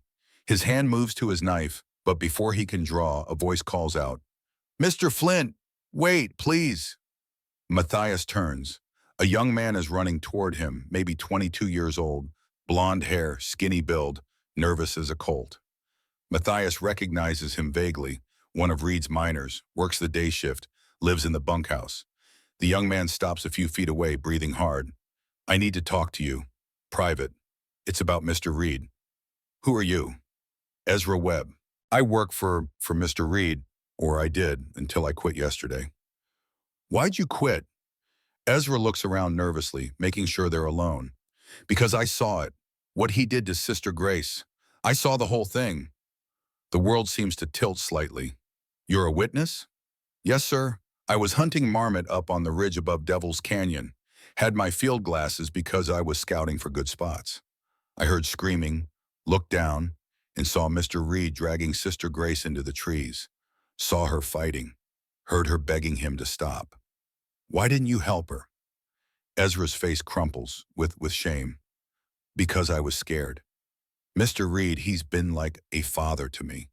My real parents died when I was 12, and he took me in, got me schooled, gave me a job. I owed him everything, and I was terrified that if I interfered, I'd lose everything, so I—" His voice breaks. "I did nothing. I walked away and let it happen." "Why come forward now?" "Because I can't sleep. Because every time I close my eyes, I see her face, hear her screaming. And I know if I stay silent, I'm as guilty as he is. Maybe more guilty, because I could have stopped it and chose not to. Matthias studies the young man carefully. Ezra's clearly genuine, racked with guilt, barely holding himself together. But he's also Reed's employee, was raised by Reed, probably owes him money. A good lawyer will tear him apart on the stand. You understand what this means? Matthias asks. If you testify, Reed will destroy you. You'll lose your auto, your home, probably any chance of working in this territory again. He has connections everywhere. He'll blacklist you. I know, but if I don't testify, I lose myself. And I've already lost too much. Reed will say you're lying for money, or that you have a grudge against him, or that you're being manipulated. Then let him say it. I know what I saw, and I'm willing to swear to it in front of God and everybody. Matthias makes a decision. All right, you testify, and I'll make sure you have a place to land after. I need help on my mountain, trapping, hunting, maintaining the cabin. Pays not much, but it's honest work, and Reed can't touch you up there. Ezra's eyes fill with tears. You'd do that after I failed to help Sister Grace when it mattered? You're trying to help now. That counts for something. Maybe not as much as helping then would have, but it's something. They shake hands, and Matthias feels the pieces falling into place. Medical evidence, pattern of behavior with multiple victims, and now an eyewitness who can put Reed at the scene. It's not perfect, but it might be enough. Don't tell anyone about this, Matthias says. Not yet. If Reed finds out you're planning to testify, he might do something desperate. Stay quiet, keep your head down, and be ready when the judge arrives. Yes, sir. And Mr. Flint? Thank you for giving me a chance to make this right. Don't thank me yet. We've got a long way to go before this is over. Ezra disappears into the night, and Matthias continues toward town. He needs to tell Grace about this development, needs to prepare her for what's coming. The hearing is less than 2 weeks away now, and everything depends on how they present their case. But for the first time since this started, Matthias feels something like hope. They have evidence, they have witnesses, they have a pattern, they have truth. Maybe, just maybe, that will be enough. August 15th dawns hot and clear, the kind of day where the sun beats down like a hammer and the air shimmers with heat. By 8 in the morning, the town hall is packed to capacity with every person in Redemption Falls who can walk or be carried. This is the event of the year, maybe the decade, a formal hearing where a wealthy man stands accused by a nun, and the entire town gets to watch justice play out in real time. Judge Blackwell presides from behind a makeshift bench, his gray hair and stern expression giving him the gravitas of Solomon himself. He bangs his gavel, and the room falls silent. We're here to hear testimony regarding allegations by Grace Catherine Abbott against Dalton Marcus Reed. Charges are assault, battery, and forcible violation. Mr. Reed, how do you plead? Reed stands, every inch the respectable businessman in his expensive suit. Not guilty, Your Honor. These charges are completely false, fabricated by a disturbed woman and her accomplice. Miss Abbott may present her case. Grace stands, wearing a simple dark dress borrowed from Beatrice. She has no lawyer, can't afford one, so she'll represent herself. Matthias has coached her on what to say, how to say it, but ultimately this is her moment. Her voice, her story. She tells it clearly, factually, with devastating precision. No emotional embellishment, just the truth laid out in simple language. She describes the day, the location, the attack, the aftermath. She describes Reed's words, his actions, his threats. She describes being found by Matthias, the medical examination by Dr. Garrett, the evidence that supports every word she's saying. The room is utterly silent. Some people are crying, some look angry, some look skeptical, but everyone is listening. Reed's lawyer, Samuel Hutchins, a slick Denver attorney with pomaded hair and expensive shoes, cross-examines her aggressively. Miss Abbott, you claim this attack occurred on June 14th, yet you weren't found until 4 days later. Where were you for those 4 days? Recovering at Mr. Flint's cabin. Alone with a man, unchaperoned, for 4 days. He saved my life. Or perhaps something else happened during those 4 days. Perhaps your injuries came from a consensual encounter that you later regretted. Perhaps you're accusing my client to cover up your own impropriety.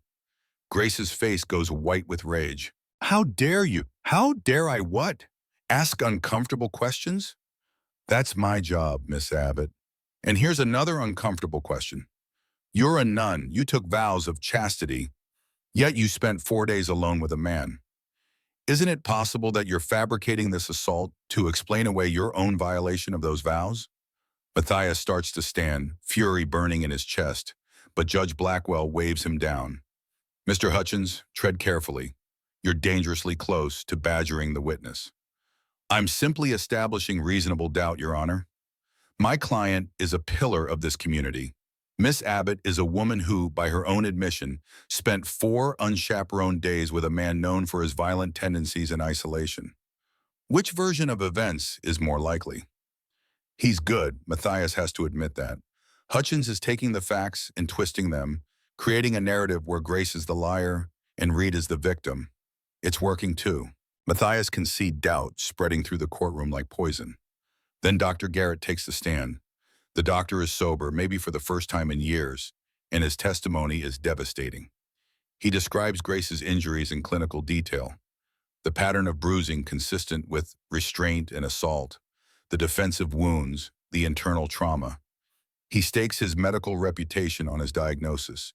These injuries came from forcible rape, not consensual encounter. Hutchins tries to undermine him. Dr. Garrett, isn't it true that you're an alcoholic? I struggle with drink, yes. And isn't it true that Mr. Reed holds your mortgage? He did. The debt has been paid off. By Mr. Flint, correct? So you're financially beholden to the man who's accusing my client. Doesn't that bias your testimony? My debt was cleared, but that doesn't change what I saw. Those injuries tell a story, and that story is assault. The testimony continues. Naomi Songbird takes the stand and tells the story of her niece Ayashi, of the young girl who killed herself after Reed attacked her. Hutchins objects repeatedly, arguing that testimony about uncharged crimes is inadmissible, but Judge Blackwell allows it as evidence of pattern and character.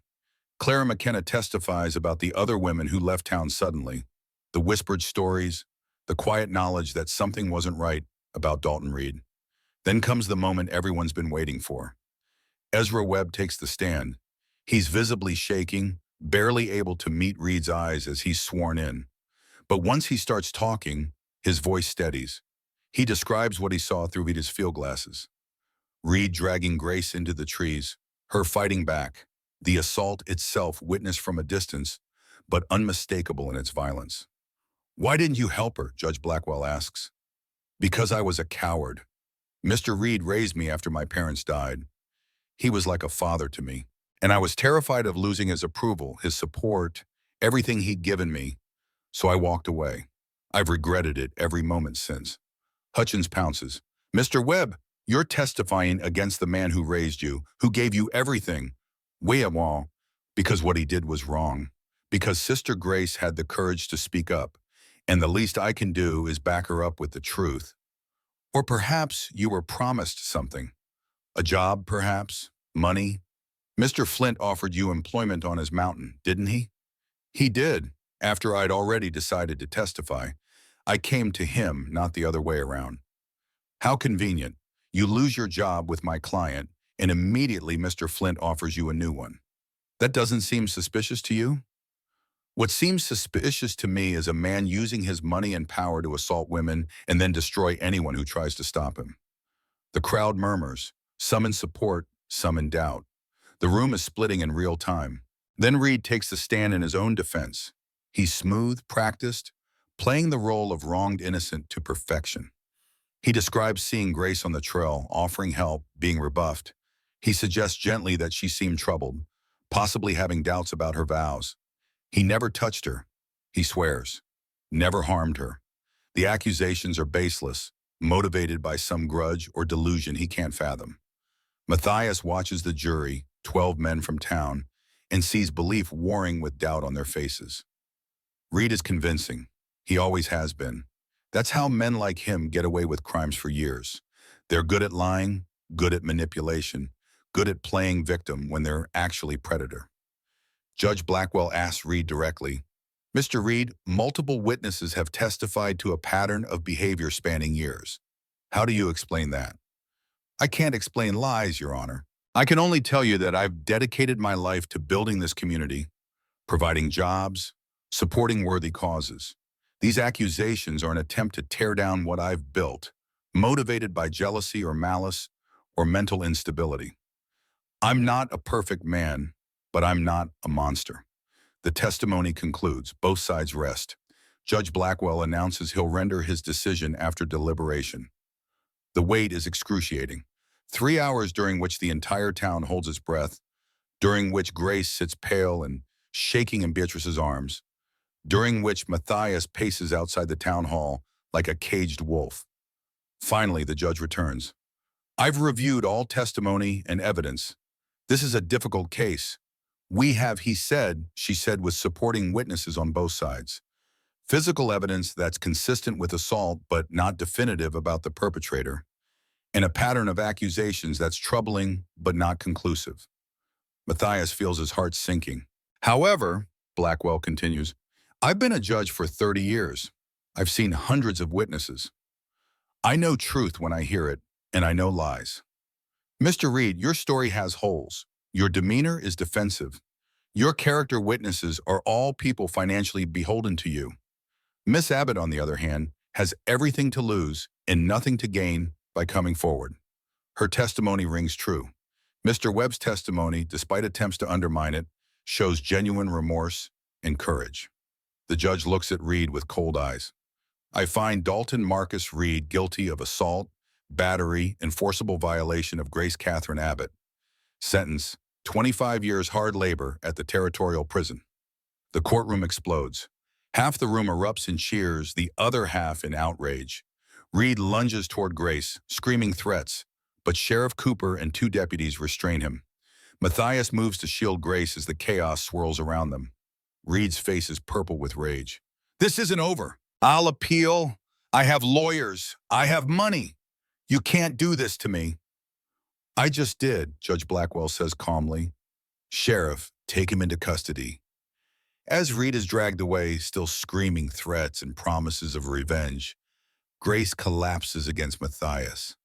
She's crying, shaking, but there's something else in her expression too. Relief, victory, the knowledge that she was believed, that justice was served, that the monster who hurt her will pay for his crimes. It's over, she whispers. It's over, Matthias confirms. But he knows it's not really over. Not yet. Reed's brother Jacob is standing in the corner, watching with an unreadable expression. Reed's men are angry, muttering among themselves. The town is divided. Half support the verdict, half think it's a miscarriage of justice. The battle is won, but the war isn't finished. 18 months later, winter 1880, snow falls soft and steady on Elk Mountain, covering the landscape in white perfection. Inside the expanded cabin, Grace stands at the stove making coffee while Matthias works at the table, carving a new set of wooden animals for the school that they built together, the one that teaches 30 children now, mixing settler kids with Ute children, giving everyone a chance at education regardless of race or wealth. Ezra is outside chopping wood, his movements efficient and practiced. He's been living on the mountain for over a year now, learning the ways of wilderness survival, becoming the younger brother Matthias never had. The guilt over his failure to help Grace still haunts him, but he's channeling it into purpose, into becoming the kind of man who helps instead of hiding. Grace brings Matthias coffee and sits beside him. She's not wearing a habit anymore, hasn't for months. She left the convent last spring, not because she lost her faith, but because she realized her calling had changed. She can serve God and help people without walls and vows. She can teach, can heal, can build something good from the ashes of trauma. What are you thinking, she asked. Have you been thinking about how different life is now from 2 years ago? Thinking about how one decision, one choice to not walk away changed everything. Do you regret it, getting involved? Never, you? Never, although there are still hard days. Tell me. Grace is quiet for a moment. I still have nightmares sometimes. Still flinch when men move too quickly. Still can't go back to Devil's Canyon. Probably never will. The trauma doesn't just disappear because justice was served. I know. But I'm also stronger than I was. I survived something that should have destroyed me. I spoke up when staying silent would have been easier. I helped bring down a monster. That's something. Matthias reaches over and takes her hand. The gesture is still new, still careful, but it's real. Their relationship has developed slowly over the past 18 months, building from trust to friendship to something deeper. They haven't married yet, haven't even discussed it explicitly, but there's an understanding between them, a partnership, a future being built one day at a time. Grace? Yes? I want to ask you something. I've been thinking about it for months, but I wanted to wait until you were ready, until we were both ready. She turns to look at him, and there's anticipation in her eyes. Ask, will you marry me? Not because you need protecting or because I'm trying to save you, but because we built something good together, because I love who you are, the strength and courage and stubbornness that makes you you, because I want to keep building with you, whatever that looks like. Grace smiles, and it's the first truly unguarded smile he's seen from her since the day they met. Yes, I'll marry you on one condition. What's that? We do it here, on the mountain, by the creek where you first found me. I want to reclaim that place, make it about beginning instead of ending. I can't think of anything better. They marry in the spring of 1880, with Judge Blackwell officiating and the whole mountain community in attendance. Beatrice is there, and Clara, and Naomi, and Ezra, and Dr. Garrett, who's been sober for 2 years now, and working to rebuild his practice. Even some of Reed's former employees attend, men who've seen the error of following a corrupt employer and are trying to make amends. Reed himself is in prison, serving his sentence at hard labor. He'll be there for another 23 years, and Matthias suspects he won't survive that long. Men like Reed don't do well in prison, especially when their crimes involve women. Justice has a way of working itself out, even behind bars. Jacob Reed runs the company now, and he's doing it differently. Fair wages, safe conditions, no tolerance for the corruption and abuse that defined his brother's reign. It's a form of atonement, maybe, or just being the brother he should have been all along. The ceremony is simple. Matthias wears his cleanest shirt and his beard freshly trimmed. Grace wears a blue dress, not white, because she's not pretending this is an innocent beginning. They're both scarred, both broken in ways that will never fully heal. But broken things can be repaired, and sometimes the repair makes them stronger than they were before. They exchange vows they wrote themselves, promises to stand beside each other, to build together, to face whatever comes with courage and honesty, promises to honor each other's scars while working toward healing, promises to create something good from the ashes of trauma. When Judge Blackwell pronounces them married, the assembled crowd cheers. Ezra plays fiddle, badly but enthusiastically. Someone produces a jug of corn whiskey. Children run through the snow, laughing. It's joyful and imperfect and real.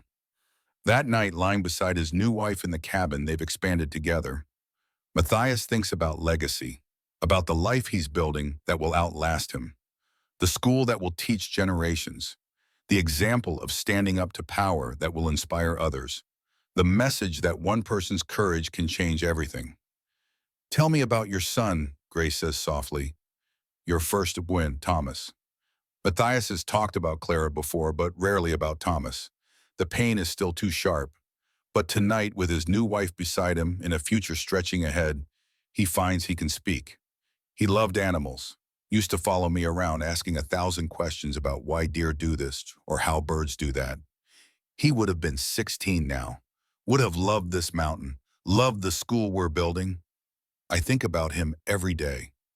We could name our first son Thomas, Grace says, if we have children, to honor him.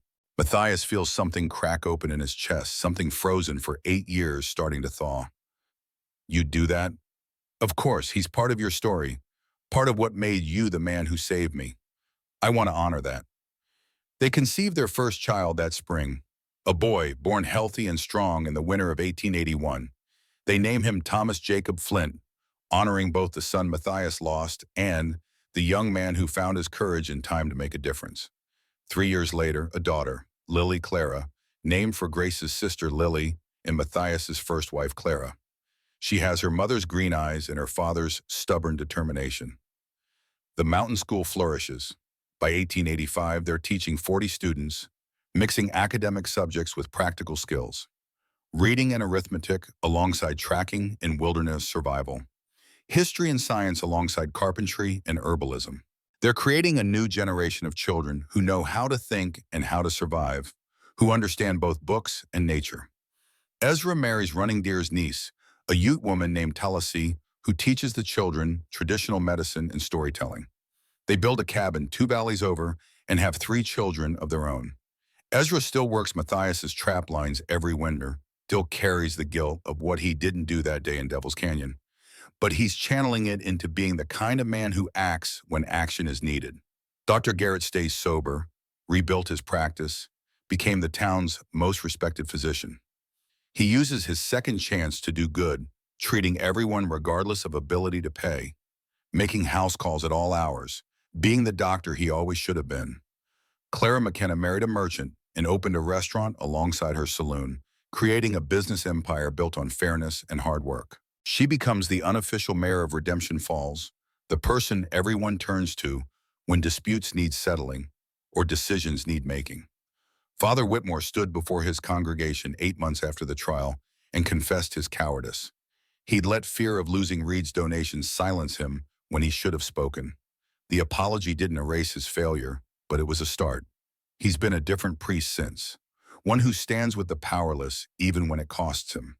The town itself changes. The trial and verdict sent a message. Wealth doesn't protect you from consequences, and women's voices matter. More women start businesses, start speaking up, start demanding to be treated as full human beings rather than property or decoration. It's not a revolution, but it's evolution, slow and steady progress towards something better. 1899, 21 years later.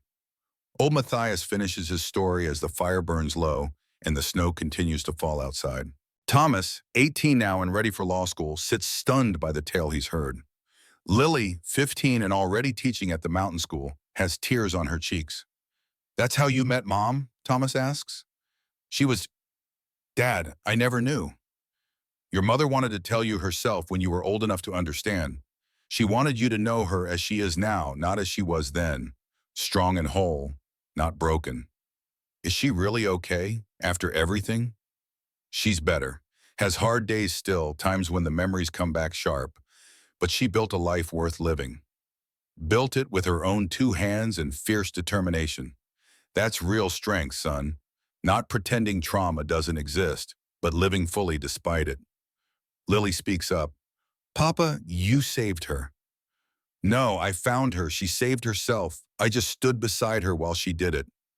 The door opens and Grace enters from the kitchen, 56 years old now, with silver threading through her auburn hair. She's aged beautifully, laugh lines around her eyes, hands still strong from years of work.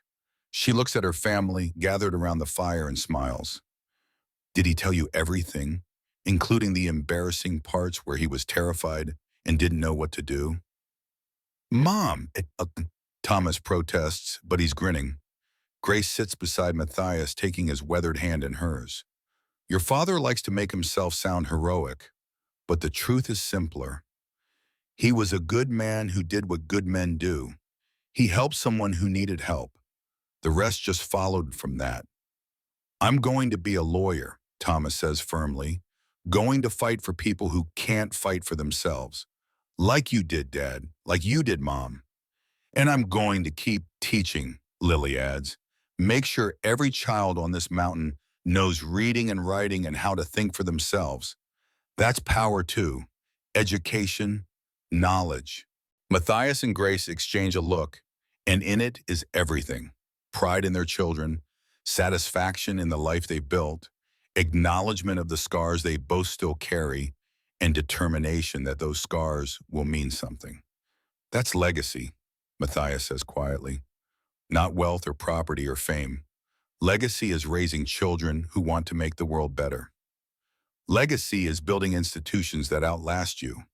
Legacy is standing up when standing up costs everything, because you know someone has to. Grace squeezes his hand. And legacy is loving someone enough to let them be broken for a while, to give them space to heal, and to build something new together when they are ready.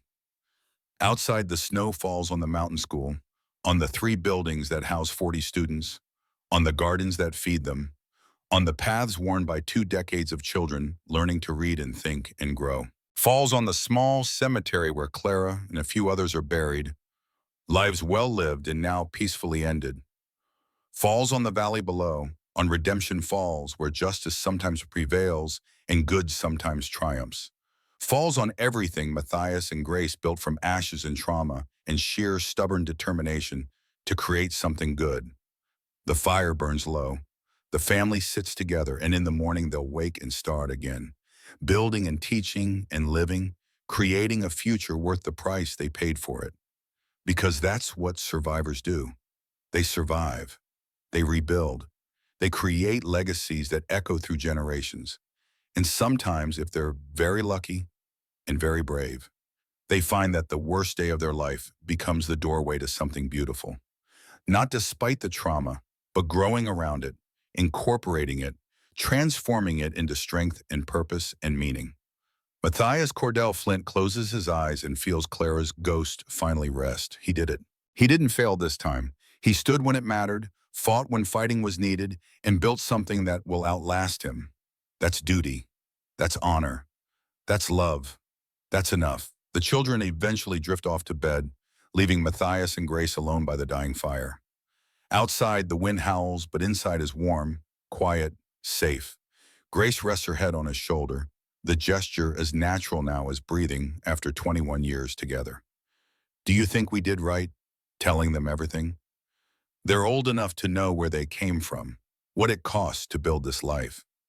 Thomas wants to be a lawyer now, fight for people who can't fight for themselves. He gets that from you, the fighting spirit. And from you, the refusal to look away from evil. Matthias takes her hand, the skin weathered and marked by decades of mountain living, but still warm, still strong. We built something good, Grace. Out of the worst day of our lives, we built something that matters. Do you ever wonder what would have happened if you'd walked away that day? If you'd decided Devil's Canyon wasn't your problem? Every day. And every day, I'm grateful I didn't. She turns to look at him, green eyes still bright despite the silver in her hair. I love you, Matthias Cordell Flint, for finding me, for standing with me, for building this with me. I love you too, Grace. Always have from the moment you trusted me enough to take that coat. Always will, until my last breath and beyond. They sit in comfortable silence, 2 old warriors resting after a long campaign. The fire burns down to embers. The snow falls outside. And inside the mountain cabin, surrounded by the legacy they built from trauma and determination. Matthias and Grace hold each other and know they fought well, loved well, and left the world better than they found it.